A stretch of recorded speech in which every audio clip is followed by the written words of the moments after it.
Mark, how are you, mate? Easy. You right, Tom? I'm sound. You? Man. Mate, thanks for coming on. Another episode of the Diving Deep podcast. Really looking forward to this one, actually, getting to know a little bit more about your backstory. For everybody who doesn't know who you are, it's Mr. Marc Spence here. DJ, producer, record label owner, record shop owner as well. He's had releases on Dirty Bird, Box of Cats, Club Sweat, Hot Creations, plus many more labels throughout the years.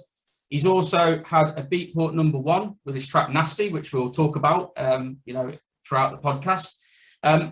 That led him to tours from places like Australia, Brazil. He's played in Ibiza, the States, pretty much in most territories throughout the world. One half of production duo Jack and Rabbit and Ill Got Game. And lastly, from my perspective, mate, probably one of the nicest, most genuine guys that I'm yet to meet in the scene. So, bit of an overview about you, mate. It's very kind of you. Yeah, Thanks, man. It's very kind of you to say. Mate, my pleasure. So, where I want to start from, and what I suppose I'm really interested in, is a bit of your sort of origin story. So, before dance music, before house or anything like that, what's your sort of like first musical influences from your memory that you can sort of remember? Well, I guess when we was around the household, you had your radio on, etc., etc. Because I come from like a Caribbean background, so reggae was always played mostly by choice, and my mum wasn't actually the most easygoing of people, I think it's fair to say. But when she used to go out on a Saturday to go and do the shopping, I used to get a little CD collection of what it was anyway. And I remember this one, it was like a Now something, obviously we're going way back. And for some reason, the one track that really sticks out was well, it was Puff Daddy then, All About the Benjamins. Yeah. And I used to blast it. But obviously in the whole time of blasting it, I used to standing at the window waiting for my mum to come back. But apart from that, really, I guess I think I probably found my first started getting a bit more of a musical identity, I'd say probably in about year 10 of school. And it was actually Limp Bizkit, which was a bit more of a rock, hip hop sort of influence. And as you can see, 23 years later, the influence is still there with the New Era caps. Yeah. But obviously it wasn't it, and I remember the being at a house, and the first track I ever heard of theirs, they did a cover for the Mission Impossible film that comes out. Yeah, I remember. And I remember being at a house. And, I think music's one of those things which it's really heavily based on the people who you are surrounded by, 100%. Because music was not as accessible then. And what I mean by that, it's not so much as, of course, you had your, say, record shops where you could go buy CDs, cassettes, vinyls, and the radio, but you couldn't just leave YouTube on or your Spotify and just have music flicking through. Do you know what I mean? That was not an option then. So it was literally, going to say a record shop or somewhere you could buy CDs and so on. When you had little bits of pocket money, you weren't just taking so much of a gamble on what it was you was buying, because you wanted to enjoy it, and it was all the little bit of money you had.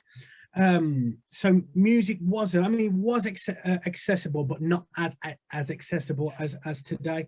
And I remember being around a house party, and they were very into like Nirvana, Bon Jovi, and a lot more rock orientated music with little bits of trance, which is a bit of a contrast. But I remember hearing like I say, Limp Bizkit, and again it was like down, down, down, down, down, down, down, down, down, down, down, down, and it was just sick, and I just really enjoyed the energy in that. But I always had a bit of a love for like hip hop and that anyway. So that crossover kind of caught me, and then, like I said, I ended up getting the New Era caps, the red cap like Fred Durst, and I wasn't really one to wear it backwards so much, little hoodies and stuff,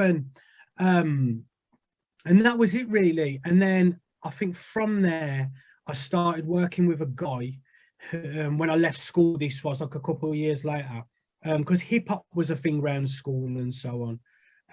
But then the garage the garage and tape packs and that started to come a thing. And then that's when I remember first hearing like the Heartless Crew when I was about 16, 17, as well as like your EZs, Spoonie, a lot of like the Pay As You Go Cartel and all that. And again, it was just more mainly tape packs and stuff.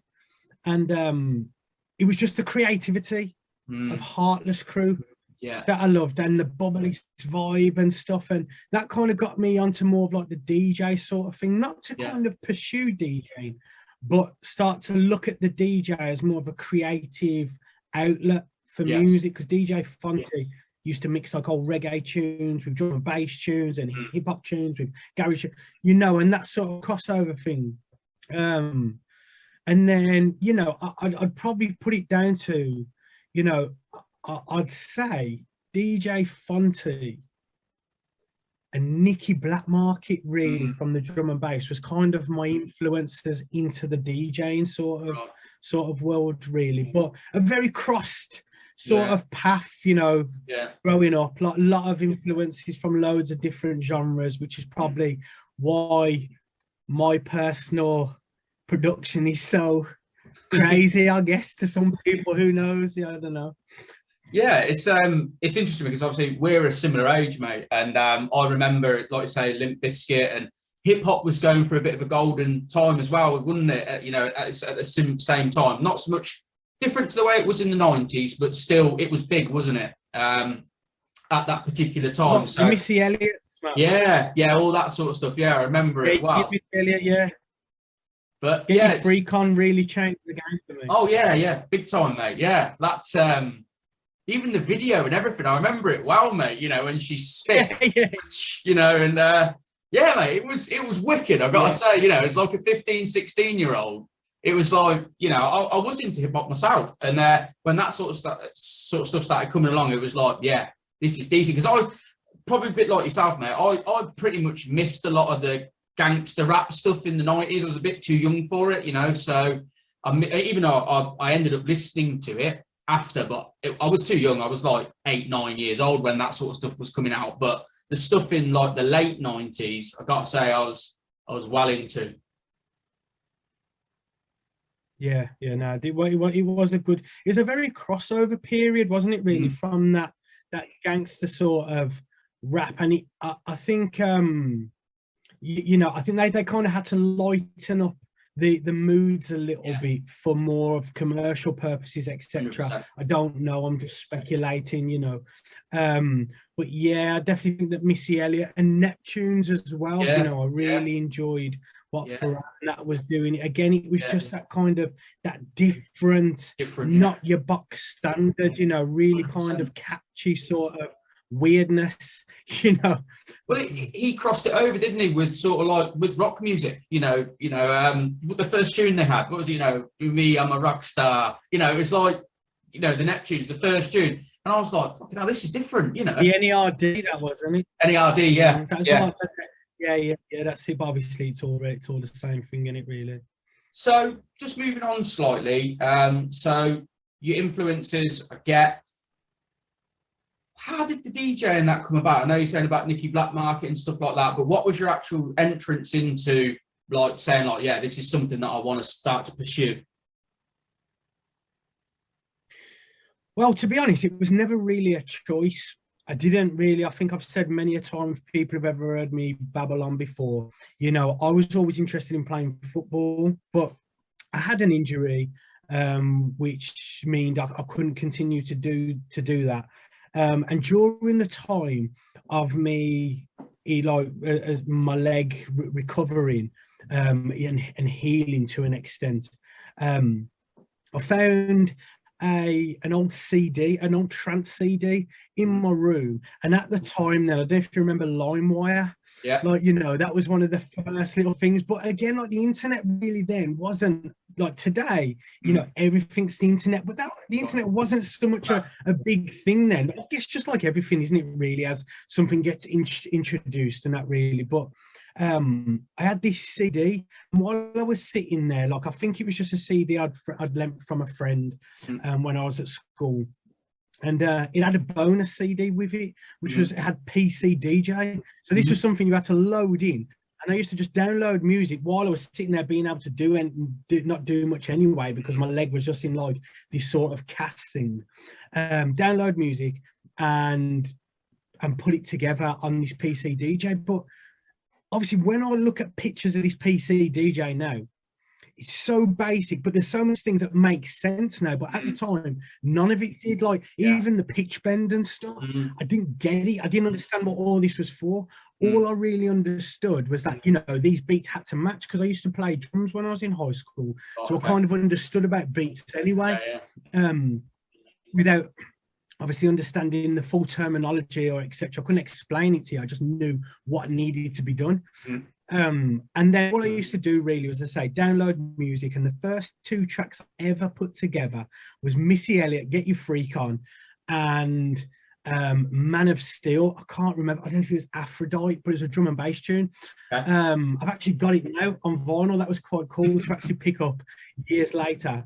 But I put those 2 tracks together, and even then it weren't till years later I understood, like, I was half timing it. Went and I showed a friend, actually, again, fast forward years later, and I mixed the drum and bass tune into a hip hop tune, and he was like, how are you doing that?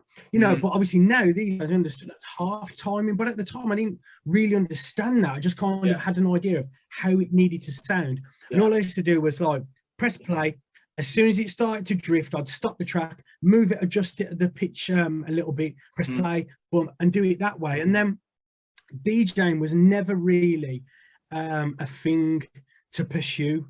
You know, I think it's fair to say DJs didn't have half as much limelight as they do these days. So, you know, how I kind of, it was something I fell into. When I finally got up on my feet again, I bumped into a friend walking through the city centre, and he was handing out flyers. And for people who don't even know what a flyer is these days, those things that you see virtually inviting you to parties, they were physical, actual things, you know. And we used to stand in the middle of the city giving them out. And because I was kind of around that sort of environment, from that perspective, you know, you kind of got a little bit more involved, and then I started promoting. But then it was just the fact that we used to store our flyers in a record shop. And then me being me, you know, I just spent so much time in there, just like, you know, just you know, making friends, etc., with the owners and the people around. And then they had a little setup. I remember dusting off one day, moving all these loads of records, and they had a setup. And that's where it all kind of started, really. So I learned to mix at the front of this record shop. So it was great, because just had a record shop full of different genres and music and so on, and some really good trusted advice, I like to say, because, you know, anything you get yourself, well, most things you get yourself into these days, there's always going to be someone saying, no, you got to do it like this, you got to do it like that, and do it like this, you know. But this was trusted advice. I respected them as artists, because I've seen them at work. So any advice they gave me, you know, I took on board. And then really, you know, I started off playing drum and bass, really. That was the thing. And then house, and again, referring back to what I said earlier about, you know, the people you're surrounded by is obviously going to have a huge effect on the music you hear. Again, more than now. And, you know, the house music that I was kind of seeing a lot of at the time was more your funky house and uplifting sort of funky house, Head Candy, your Defected sort of stuff, and that as well, which I could appreciate, but I never really saw me DJing it, do you know what I mean? It never really caught me to that sort of level. And then I remember walking in the record shop, and I heard the music of Switch, aka Dave Taylor, also known as Solid Groove, but some people may think of Solid Grooves, the label these days, but he's not that. This guy's like, you know, I heard that music on his dub-sided label, and I was like, what is this music? You know, luckily I walked into the record shop when I did, and and I heard that, and the guy behind the counter, Paul Thomas, he was like, this is house. And I was like, house? I never heard house music like this. Do you know what I mean? Show me more. And then like that really got me onto my sort of journey within house music. And then my pursuit to want to play it. Yeah. And then being a promoter, it was quite easy for me then to just go up to another promoter and basically just ask for a gig. And you know, because I'd already kind of done that groundwork without even realizing, because again, this wasn't something that was like, I want to DJ, or I want to DJ, I want to DJ. It was literally something I fell into. And that really, and then it just become like, in fair to say, a natural progression of my life. I didn't force anything. It's just the way things turned out. And again, because I was already in the circles of being a promoter, I already knew people, so I could kind of go, oh, you know, can you sort me a gig? Can I do this? Can I do that? I never really put myself on any of my lineups at the time, probably, you know, because it wasn't really the nights I was promoting, wasn't really the stuff I wanted to play. And that, but then, you know, as you progress and so on, the more opportunities you get to do so, you're going to take them in that any. I think everybody wants to get people to dance. Absolutely. And that really. Mate, it's interesting to hear like you talk about it, because obviously for you it's quite a natural thing, I suppose, you know, because just being in certain places at certain times, and then like you say, hearing that particular sort of like sound, like saying about Dave Taylor and stuff like that, I suppose it could be described, you know, I know that when I speak to other people, I feel like they've probably had to force it a bit more, but obviously it's all sort of very subjective, isn't it? It's individual to the person. And like I say, you just sort of like almost fell into it to a degree, which is, I would say, like rare, in my opinion, from people that I talk to. It's like it captured them and then they pushed it. Do you know what I mean? If that makes sense. Yeah, no, definitely. And like I said back then, you know, look, I think one thing that I've always done, like I learned, is it's like, you know, your days, your younger days and etc. are always going to be the best, because you were younger, it was fresher, everything was newer, etc. So from as everybody gets older, you know, you're always going to have days that you were like, oh, you know, those were the better days and that. So I'm not going to say back then was better days as such. It's just like the progression of life, I guess, and things change. But back then, the DJing, like I said, there was not so much light on the DJ. There's a sense like, you know, I remember seeing an article close to probably about between 5 to 8 years ago now, and I remember saying like, DJs are the new rock stars, you know, and of course you had your big DJs who were playing on big stages, who were more known than others, etc., etc. But there was not as much light shined on, let's say, I don't know to say the art form. That's probably the best way I'd like to word it, really. Back then, when I was getting into clubs, it's like the DJs, like I said, didn't have so much light. You might have even just been like a little tiny little corner where the DJ would have been playing. And some people, I remember even speaking to people, and they're like, oh, I just thought it was the same DJ all night, or even just a playlist. You know, it wasn't such a thing. And I think as well, the technology as well plays a big part on that, especially with obviously like the internet and all of the information being so accessible. You know, you can find anything, well, most things within my experience online. Whereas then, you know, like, I mean, I work at like DJ Gym, and it really, where we do like tuition and stuff, and you know, we've literally shown, and I like to use the word shown as well. I guess that's just from my passion for the art form. I never like to use the word teach. I don't believe you can teach anybody an art form. I believe you can show them ways, and they teach themselves how to do things, and that really, like most things, I guess, in life. But you know, I've been able to show a 7-year-old, literally a 7-year-old, in an hour, how to mix and actually stand back and then put 2 tracks together, hitting it on the correct beat, matching it up, because, you know, the CDJs have made it let's put, like, call a spade, much easier to put two tracks together. Yeah. You know, there's not as much, the best way of putting this, I don't want to say there's not as much skill, because that's not fair to say. There's not as much commitment needed 100%. to put the basics together. Yeah. Now, to use CDJs to their full capacity and their capability, that's an art form in itself. People walk in, you know, will ask me all the time, say, how would you compare mixing CDJs to turntables? And I'm like, well, you can't compare. That's not fair. That's not fair on either of them, because to mix two tracks together on vinyl takes, in my experience, a lot more time and commitment to do the basics than it would on CDJs, just down to the capabilities, and, you know, again, like the way the screens have a big play, and just the basics, really. You know, you can see the BPM. That's a massive advantage for, like, you know, many people who can understand, who can mix on vinyl, even just beat match by ear. That is a massive advantage. You know, we've been able to match two numbers from whatever age, you know, to do that. So it's much easier for people to get into. Now, the CDJs have really helped it to be more accessible to people who just want to do it for fun.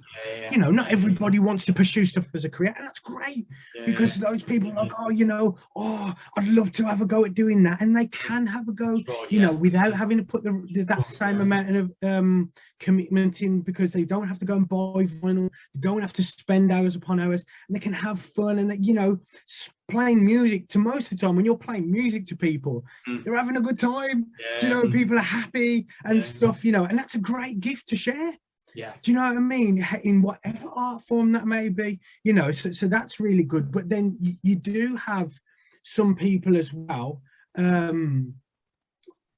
you know, who do want to pursue it as a career, and they don't have to put the same level of commitment in to, because obviously so much stuff is done for you these days, and that really, you know, but, you know, each to their own, man. I guess as long as people enjoy what they're doing and don't abuse it, and that really, and it's all down to the individual how far you want to take it. But for me, I just love it, man.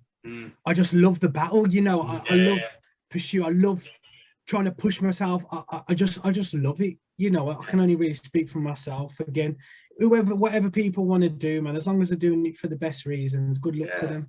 Definitely, you know, mate. I wish them all the best. I know you're also one of the sorts of DJs where you do try and take it a bit further, because I know that when I've seen videos of when you're playing live, you're also using different bits of kit as well. So to just try and make it a bit more unique to you, I suppose, rather than just playing on just the straight CDJs.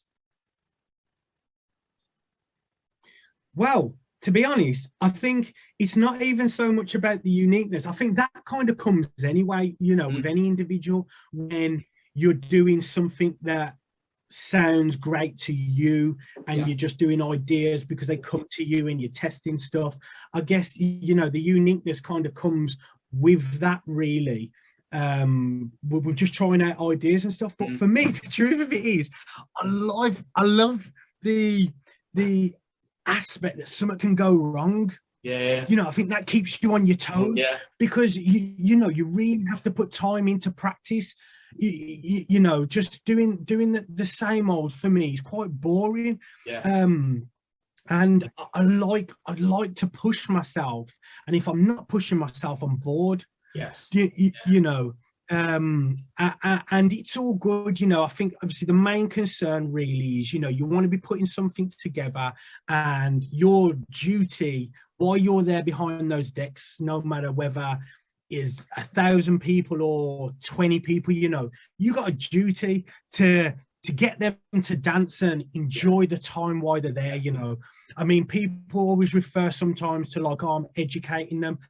I think that's a little bit of a bullshit comment, to be honest, because it's like, well, who enjoyed school? all right, some people did, but like educating, you know, these people go to work all week, they're paying their good money to come and enjoy themselves, you know. And I think you can touch on the educating by playing new music, but then you've got to work with them. Do you know what I mean? You've got to see how people are responding to the stuff. And yeah, chuck a couple new tracks in and show them a couple new beats, but you, down to your technical abilities, how well you're going to present that to them. I have three major things, man, which I say I believe make a great DJ, not a good DJ, a great DJ. And that's your track selection, your technical ability, and your crowd interaction. You know, your track selection, because obviously you're a DJ, you surely should be in your blood to want to be finding new music all the time. And, you know, kind of like, I think as a house DJ as well, because house is such a wide spectrum of sounds, you again then should be delving into all these different subgenres and picking out bits that you like yourself, because there's good music in every genre. But then again, another thing I like to say is, you know, there's a time and a place for all music. The art of a DJ is knowing when that is. Do you know what I mean? So, you know, you need to be working with them. You know, you need to be working, give them a bit of this. Okay, do you know, I'm going to try a new track, this one, new one. Are they feeling it? Okay, cool. You know, and that's what I was saying about your technical ability, because you can make a good tune sound shit if you mix it in incorrectly. And you can make a good tune sound, a shit tune sound great if you mix it in at the right time with the right sort of technical ability. And of course, the overall thing, really, your crowd interaction. So you've got to be looking at what people are doing, man. The day you think you're bigger than the crowd you're standing in front of is the day, you know, you need to check yourself, man, and like just realize that, yo, you're a human being, yo. You're sick of what you do, or you might be sick of what you do, but you know, they're more important than you when you're standing in front of them.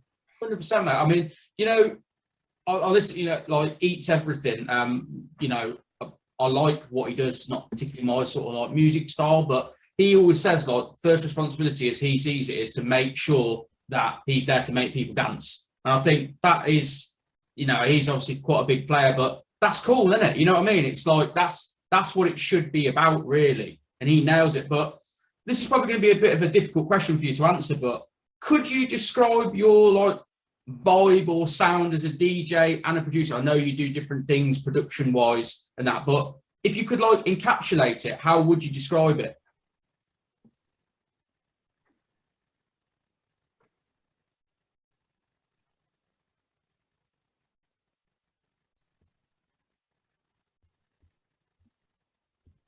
Oh, sorry, mate. You just broke up for a bit there. You back in the game? Yeah, back in the game, so I can edit. Yeah, back in the game. We're back in the game. Sorry, man. That was like the Kaiser time stretching that, man. Like, you know, the old Echo time stretch. But like, obviously, all I've got from that really is like, you know, it's like what my sort of vibe as a DJ and the producer is. And that really, I can put that down to one sentence, to be honest, mate. It's all in the groove, man.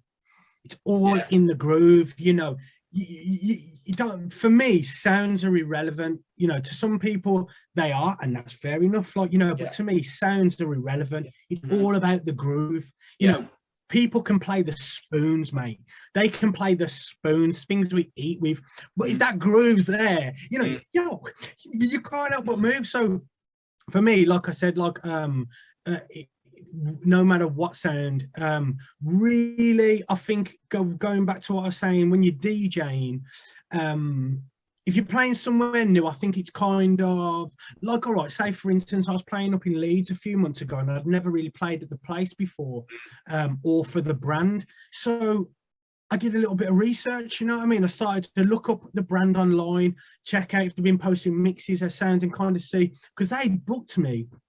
But at the same time, as well as the booking me, I still want to be able to, you know, entertain their audience. Yes. People who obviously I'd never really played in front of before, but do it my way. Do you know what I mean? So I can kind of understand, okay, that's the kind of frequencies that they push in their parties, and that's what they're about, you know. And then again, that kind of falls back onto being, you know, you searching for different music, because my catalog, if you look at the record box, even my records here, like, you know, there's everything. There's like jungle, drum and bass, minimal house, electro house, breakbeat, more like your underground stomping 90s house, you know, and these are just music. When I've heard a track, you know, I'm like, oh, you know, oh, I like that. Boom, I want that. So if I'm here, like, and I feel like having a little play, but then, you know,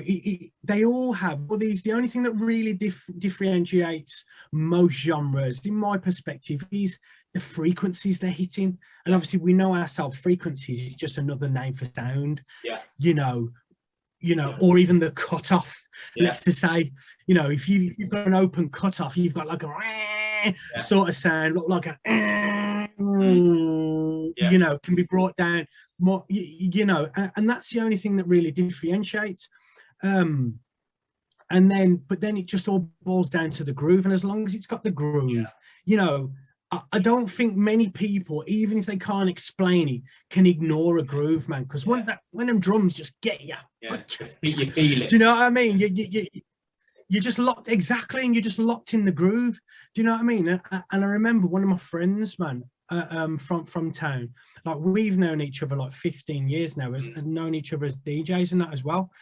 And probably a couple of years, well, this is before lockdown now, so it is like a couple, even a few years ago, a club in the city booked Green Velvet. And I remember, you know, because I guess, you know, I've got productions out there as Marc Spence anyway, under like, you know, my actual name, which are on like your Dirty Bird, your Boxer Cat, your This Ain't Bristol's, which would, like, it's more suited to those labels there, which is, I don't know, I could probably only refer to it as like a stomping, it's more bigger sound sort of thing, quirky, that sort of sound, which I guess, you know, you could probably put Green Velvet into that sort of category. Like, you know, his beats are quite quirky, quite stomping, you know, that sort of tech house sort of sound. And they booked me for like and asked me to play like a 3.5 hour set before him. And the only thing I could kind of put that down to, because, you know, that could fit a few more DJs in, he's like, you know, I've known the promoters for close to 15 years and so on. They just kind of expected or had the faith or the trust in me to know how to build that crowd, like, for an artist like Green Velvet. You know, and I remember my friend coming up to me probably with about 15 minutes left of my set, someone I've known for ages, and he come running up to me, man, and he's like, I finally get it, bro. And I'm playing, I'm just like, I don't know. He's like, I finally get it. I finally get what you. And I was like, I didn't get it anyway. I didn't get it at the time. Anyway, I finished it, and then when I seen him, he come to me, he goes, you know what, bruv? Like, I'll be honest, I finally understand your sound now. He goes, because obviously I've known you for so long, and I've never really been there through a whole one of your sets. Do you know what I mean? And obviously seen there, and I finally get it, and I finally understand with, like, what do you mean about the groove and that, you know, because we are, like, I think it's fair to say we're quite almost polar opposites. We agree on a lot of good music, but when it comes to, like, playing out, you know, I think we're kind of like the opposite. He's more like a melody riff sort of guy, and I'm, like I said, more about the groove. I like that continuous groove involved with mad sounds here, there, and everywhere, again, depending on what name I've kind of fell the production into. But for me, that was more, that's what I look for more in the DJ. It's like, all right, you know, some people might think I'm unfair in saying this, but I think it's quite fair to say that it's quite easy to get everybody going, hey, every like few minutes. Do you know what I mean? Because all you need to do is just play all the bangers everybody knows, and most people are like, yeah. But for me, the real art in DJing is when you can have however many people in front of you all united in a groove. Do you know what I mean? And it's not about them constantly going yay every like couple minutes and tiring them out, etc. and that.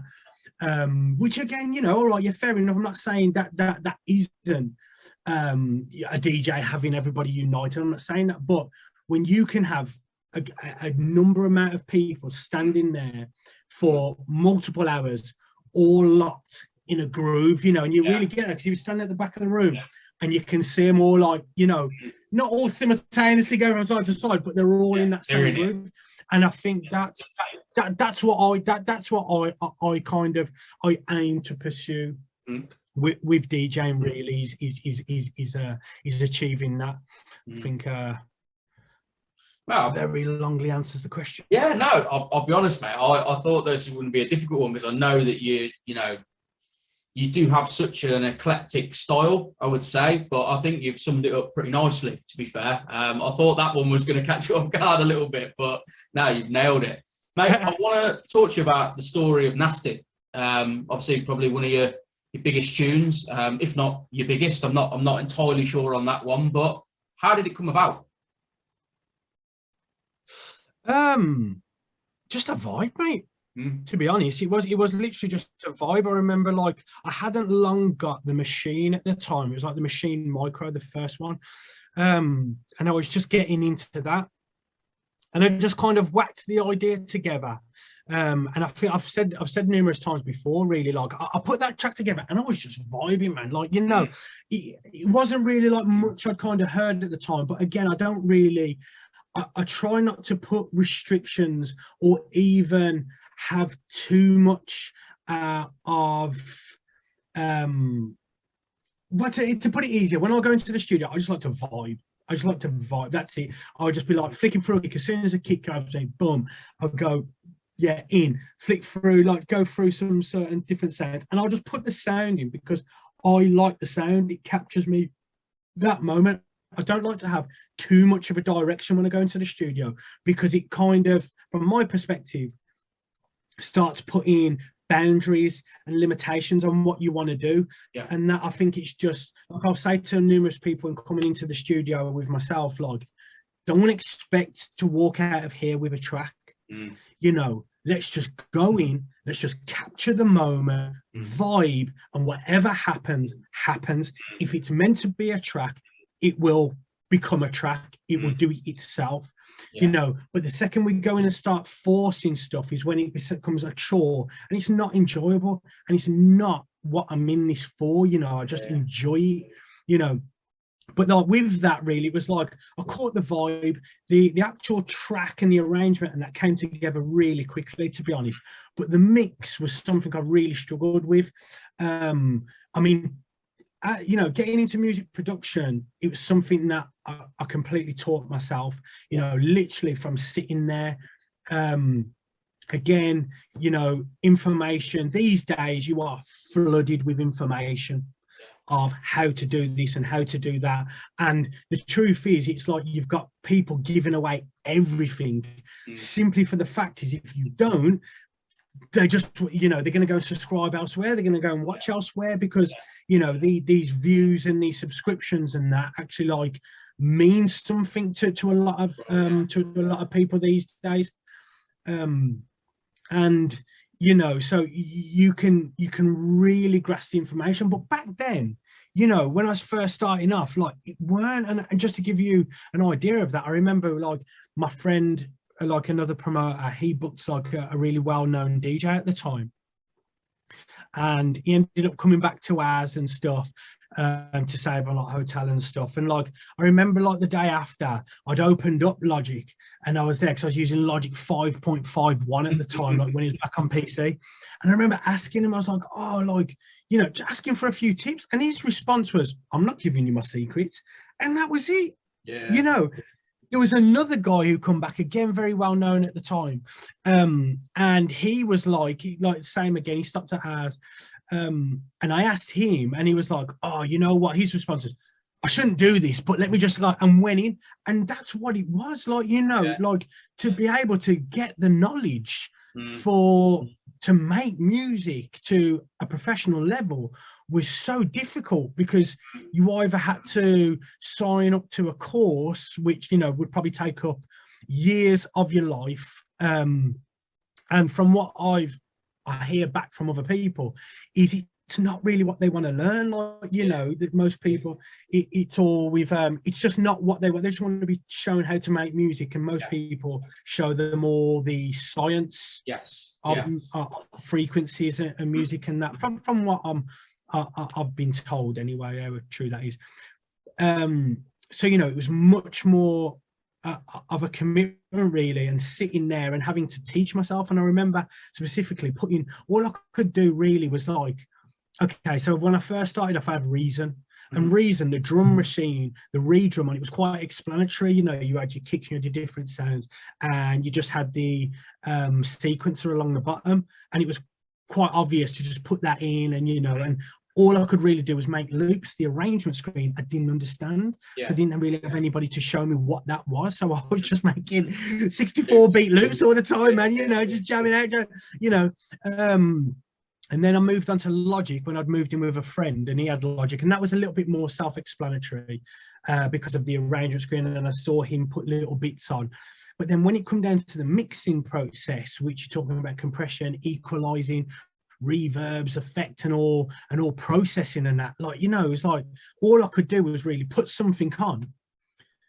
How does that sound? What does that, you know, I didn't understand anything. And again, I can't really make up excuses for myself and say, oh, because I could have gone to the library, I could have gone and researched, we got books and stuff, but that was never really my mind frame at the time. I just enjoyed sitting there, and I just loved just sitting there all day, just figuring out what this did.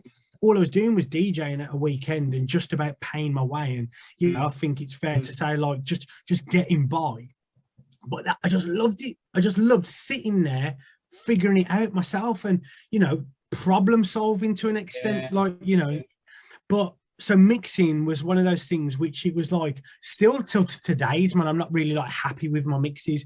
But because the information's a much more accessible, I definitely, from my own perspective, I've progressed a lot more in that, because again, I've got more, okay, that makes sense. And, you know, yeah, wicked. But at that point, I wasn't really confident in my mixing and stuff, and never really satisfied, which is a difficult thing. I think a lot of artists, we all, you know, encounter. So the mix took me ages, mate. Fucking ages, man, months, you know, and it had to get to a point where I just had to, like, but to kind of rewind there a bit, one thing that kept me going with the track was, no matter how many times I put it on, it made me vibe, man. So I was like, nah, man, I ain't fucking, this is worth keep going to learn from. That's it, you know. And I guess, you know, when you encounter problems, it's always best in most cases, not all cases, but in most cases, well, it all just depends on yourself, whether you think it's worth the time or not. But battling and overcoming the problem, because only then you really learn. Do you know what I mean? You know, I have a little saying, as you probably, I do love my sayings, probably noticed. If you walk around every hurdle you come to, you never learn to jump over it. Do you know what I mean? And I guess that can just be put into, you can put that down to in many sort of aspects and that, really. But yeah, it's just problem solving. And I stuck with it. And what's really funny is there's another tune on that EP called Stop Interrupting. I made that in a day, just like arrange, mix, pow, in a day, straight, like, you know. And, you know, finally I let go, because that's one thing, you know, you really have to, I guess, come to the point of doing is work till it's good enough and then just move on. Let go. You have to let go. And I put the tune out there, and nobody ever come back to me, because I still ain't happy with the mix. But nobody ever come back and was like, oh, that mix sounds a bit, you know, because nobody will ever see your art the way you do. 100%. Do you know what I mean? And that's it. Finally put it out, and it, you know, it did really well. It definitely really did well for myself, to a personal point of view of, like, literally, I was gonna have to, like, give up, man. Not give up, but get a job, you know, and fully commit to a job, and just like put it, like, because I mean, music's always been a hobby for me anyway.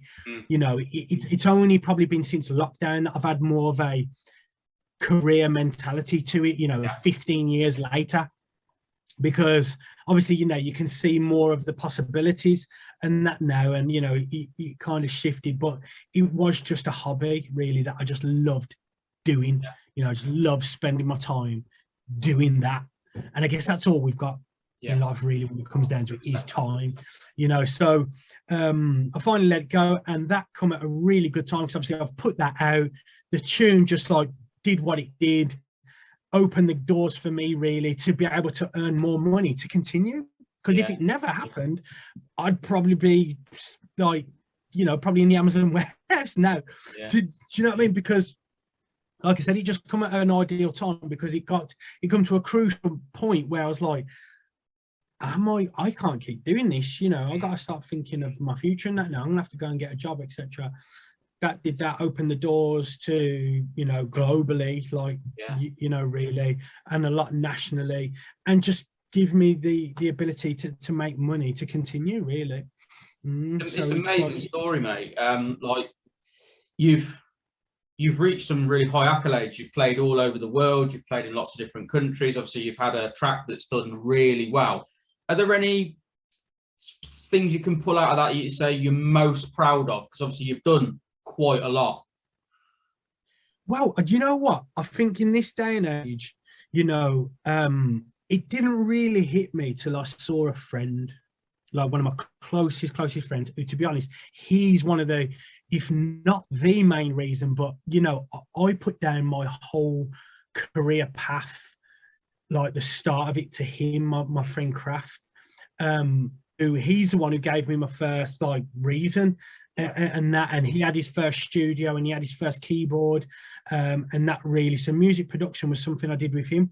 And I saw him recently-ish, and he said, you know what, man, like, I look up to you, you know, because he's an amazing artist. Like, I cannot stress how sick this guy is, man. He's got into animating and that, and he was always influenced by anime and like a lot of Japanese sort of art and that, and the animation and so on. He's just sick.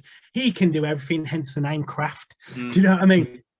But and he says to me, he was like, you know, I look up to you, Spence, because you're doing what you love. And you're earning a living, you're making a living doing what you love, you know. And I didn't really think about it, because again, for me, mate, it was only really recently I actually, like, you know, I just live day to day in a sense of, oh, can I make music today? Can I DJ today? You know, like that. Or I got work today. Okay, it could be worse, but you know, I'll get to go in the studio tomorrow. And just by that, really. And like, luckily, I've been very lucky and actually like really grateful of the opportunities that have arose through my time to be able to make a living from music. And that's it, you know, that's my biggest, like, say, achievement really, is being able to do what I love, man. Do you know what I mean?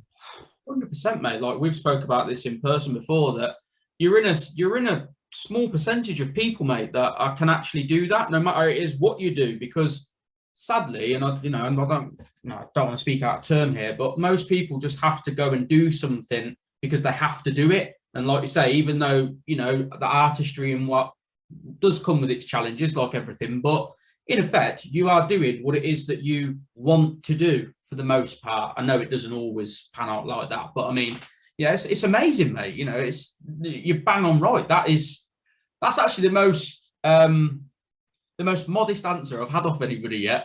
To be honest with you, like, most people been like, this track, this gig, this, you know, and I know you've had plenty of them, but yeah, it's nice, man. I gotta say, what would you like the future to hold for you, mate? If you don't mind me asking. I know, like, probably. I don't really have, like, you know, I do have like sort of kind of goals and that, but at the same time, I don't really have too much fixation on goals. My thing for me is just to constantly keep progressing. Do you know, just constantly, and then that's never ending. You know, you know, I say to people, I joke around, I say, I'm going to be making music on my deathbed. If I can move my hand and I'm there and I got a pair of headphones and I got sound and whatever, probably not necessarily DJing, but I'll be doing this until I physically can't. You know, even when like I was in a car accident like a few years back, and I couldn't really see too well, you know, because of the concussion and that lasted a good few weeks and so on, really. But like my MPC, like my baby over there, I must say, got me through a lot of that, because I couldn't necessarily make music, but I could still hear so much. And I mean, don't get me wrong, I wasn't completely blind, do you know what I mean? But the fact of being able to just do it by hand and being able to tap beats in and so on, that's what really like got me through a lot of that, because it was depressing, mate. You know, I'm not going to go too much into it, because obviously, you know, there's people in a lot of worse situations out there and so on. But the fact that I couldn't do my daily functioning, because like my legs were a bit, like the concussion kind of knocked me about quite a lot, so I struggled to walk in that at first, again, like to see, like words were quite mumbled and so on. But you know, very grateful, like I'm still here today, you know. I can't ignore that fact. But just to say, like, you know, just constantly progressing, constantly wanting to learn more. And I guess with the constant progression comes certain like goals and visions on achievements, etc. And that really, because the one thing I'd like to say is, you know, I mean, the world has evolved and changed through the way, and you know, social media plays a lot of part on that, etc.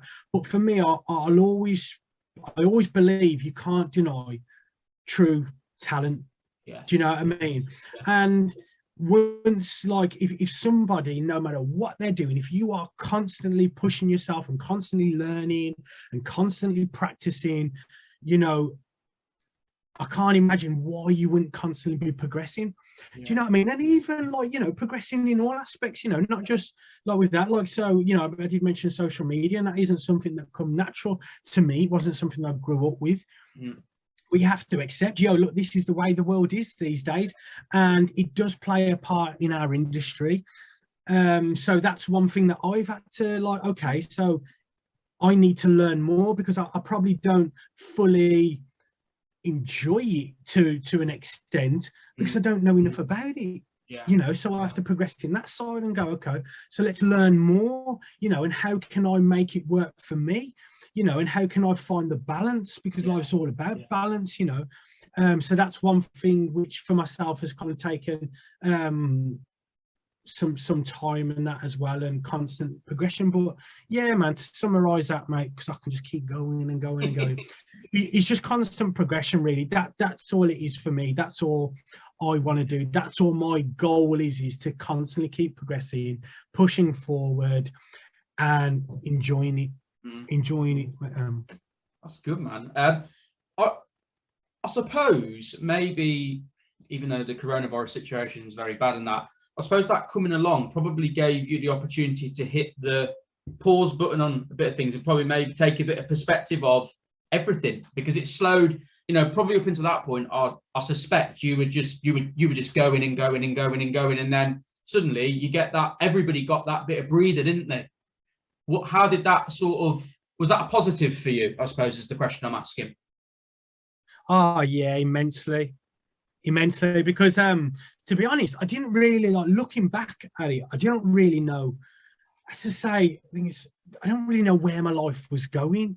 You know, I was just in a continuous cycle, just doing it and doing, like, constantly round, and possibly at the time as well, not making the best choices, you know. And it was just a cycle, and you know, like I said, we all got that chance. I think many artists across the world, really, because this was, I didn't really, because I don't really keep up with much media. No, not because, like, I've got anything to go, not because I avoid it, but I just don't simply keep up with all aspects of media. It's not an interest for me. Like, you know, I'd rather watch a video of somebody playing with a synthesizer on YouTube than scrolling through social media, or even, like, you know, reading the news, etc. So I'm quite, you know, I think some may say I'm quite ignorant to it, but you know, ignorance is bliss. in some aspects. But I did definitely have that time to stop. And when I did find out, because I kept hearing little bits about this corona, and I remember a friend like saying, like, you know, after all, like the benders I've been on, like, I'm no way I'm getting taken out by something named after a light beer. And like that to me, like, made me giggle. But it was the first kind of thing I heard about this corona. And it wasn't until I was walking into Digbuff Records, our record shop, and we was at the time above DDC, Digbuff Dining Club, which was all about food, entertainment, music, drinking, etc., that sort of culture. And I remember seeing the promoter of that, the guy who, and he looked like he saw a ghost, man. And I saw him and I was like, everything all right, brother? He's like, oh, this damn virus, you know, we're gonna have to shut down and all this. And I'm like, what? So this is actually a thing. Yeah. Do you know, like, it's not just like people having a joke and another passing trend or, you know, phase. And he's like, nah, you know. And then when I spoke to my housemate at the time, I was asking, like, what's all this? What is all this? What's going on? What's this corona thing and that? She goes, oh, you know, we're gonna have to go into lockdown. And I'm like, elaborate, you know, what do you mean lockdown? She's like, basically everyone's got to stay at home, you know, and you that's it, you're on lockdown, you can't go out and all that.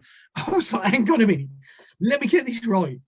I can chill in my studio 24/7 and nobody, and I don't have to do anything. I have no reason to make any excuse to not want to do something. And she's like, well, yeah, basically, you know. And I was like, oh my God, this is like, this is it. This is amazing. You cracked it. You know, and of course, you know, I understand everybody had their own individual lockdown, you know. So obviously when I say that, I'm not saying, oh, it's the best thing that ever happened, because you have to be, you have to show, you know, like, courtesy to people who, you know, it wasn't so much like that for them, and they went through, you know, that very difficult times. You know, some people's lives were turned dramatically upside down, if not a vast majority. And, you know, and obviously, you know, I do feel for people who didn't have the greatest of times. But just to be fair to it, that was my idea of how it would work, but it didn't work out that way, because like with the tutoring that we do, that all went online. So we was doing like stuff across, like, you know, the Zoom and stuff, which opened up a new world. And then the record shop, I mean, so I was earning the least amount of money I had in how much time, but doing more work than ever. So I didn't get as much time as like I wanted, you know. But I guess that's just what we do as humans. We adapt. Do you know what I mean? But again, I did have some time, you know, or a lot more time than normal to just chill.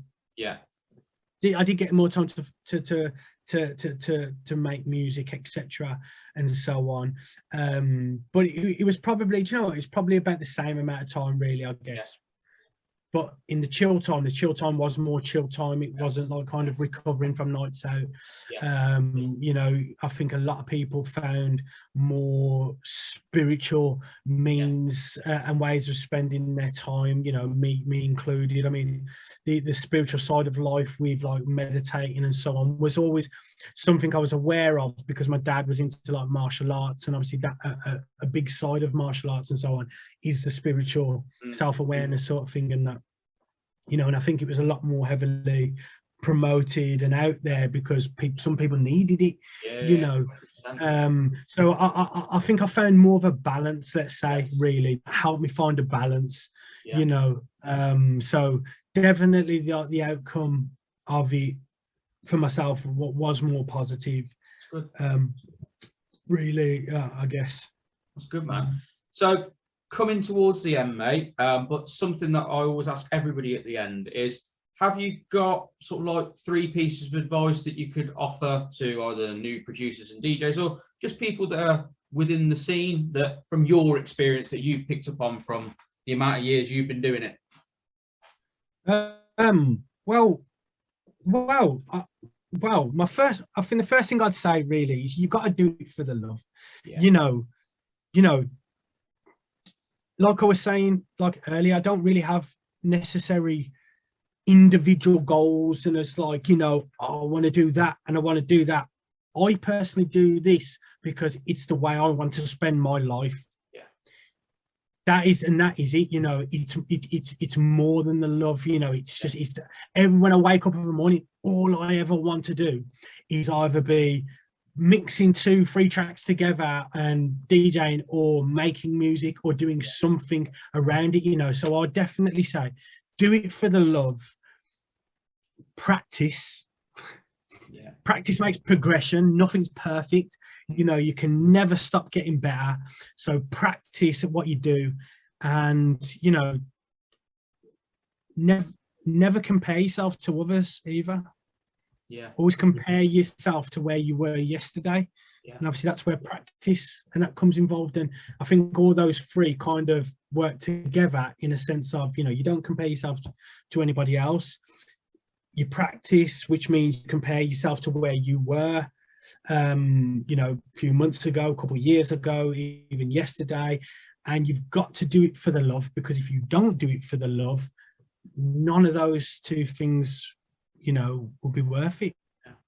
Mate, it's wicked. I've got to say this whilst I've got you on, because you gave me probably one of the best single pieces of advice that I've ever had yet, and I have given it to others about, certainly around making music and art, is that, you know, it's not about what everybody else thinks, it's your art, and don't let other people tell you it's not good and it's this, because, you know, it's not their decision on the matter. It's about whether or not you think it's good. And honestly, mate, for a couple of years ago when you told me that, it stuck with me the whole time. And from my perspective, it's allowed me to cut out all the noise around me and just be like, I'm not interested in what everybody else thinks. If I think it's good, obviously there's lines to this. If you're right at the start of your sort of journey with it, I mean, right at the start, then maybe don't take that quite so seriously. But if you've been doing it for a bit, like you say, yeah, get the music out there. It's not about what the other producers think. It's about what the people that are consuming it think and stuff like that. And mate, it's absolutely bang on.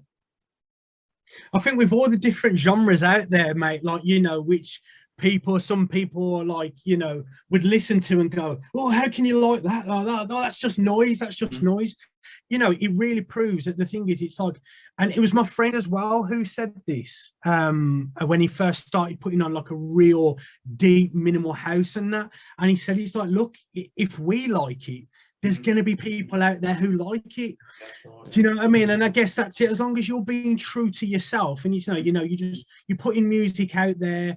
I think the difficult thing the hardest really can be getting a label. You know, if it's that, I think the hardest thing these days is finding, if your music is so different to what you hear, is just finding labels that connect with that. Right, yeah. But then again, obviously these days, you know, there's other means and ways of getting music out there. You could give it away free, you could sell it over on Bandcamp, you know, and I guess, you know, you just enjoy, and for you to enjoy it, surely you've got to like the music you're making, and that having you really in that, and it's like, you're right, man. Just if you like it, then, you know, other people will like it as well.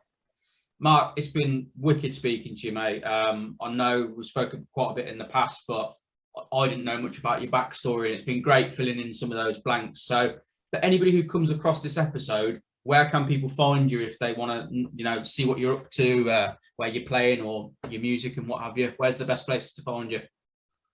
You can all the obvious, I guess. You know, SoundCloud, Mixcloud, Instagram. I don't really go on Facebook too often now, but, you know, I'll pick up the game, man. I will pick up the social media game and that, like, do you know what I mean? It's just like, you know, at some point it will. Yeah. Mate, it's been wicked speaking to you, Mark, honestly. And thank you for coming on. Nah, man, my pleasure, mate. Thanks for having me on. All good, mate. Signing off then.